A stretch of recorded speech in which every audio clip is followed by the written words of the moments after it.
I'm about to say something that many of you aren't going to like because it concerns your children. It concerns people, whether it's spiritual children or physical children.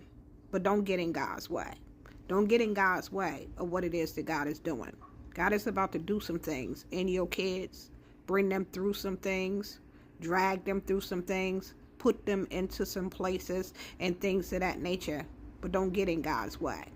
You can pray and war and things of that nature, but don't get in God's way. If God tell you don't touch it, don't touch it. If God tell you don't intervene, don't intervene. And even children, if it's your parents, I know you love your parents. I know you want the best for your parents. I know you want to try to, not see your parents in certain places and positions and things of that nature.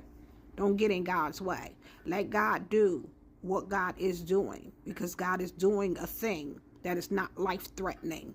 God is putting them into a place where they trust God, come to God, want God for themselves. There are many people, physical parents or spiritual parents. You have known your children all their lives, and you think you know them well enough to know what they can't do. But in Christ, they can do all things. It doesn't matter what you know about their past. It doesn't matter what you know about their history. It doesn't matter what you think. Don't get in God's way. There are many of you who don't believe that somebody can become what it is that they believe or that they know that God has called them to be, to do, and to become. And you stand in their way. But when you're standing in their way, you're standing in God's way. Don't get in God's way. God is doing a work. God is at work. God don't need our help.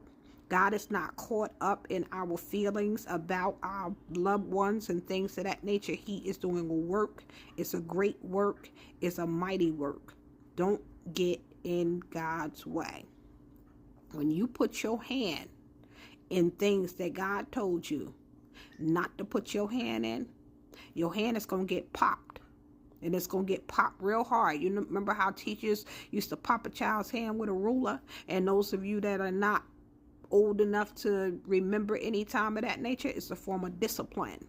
Don't make God pop your hand with a ruler because you're trying to put your hands in things that God told you to let it go and put it in his hands.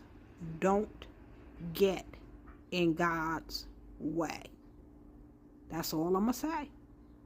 No matter what the situation is. I may not have called out what it is concerning you.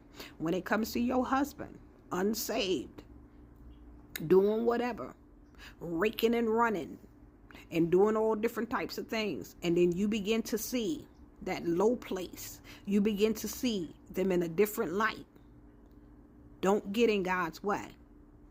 You begin to really see how God is breaking and shaping and molding some people, even if they're co-workers, even if there are people who you are watching them really hit rock bottom. Don't get in God's way. God is taking us and has taken many of us and will continue to take people out of where they are and put them into position where they have to trust God. It's personal. It's between them and God, one-on-one, an audience of one. Don't get in God's way. That's all I'm going to say. Have a beautiful day.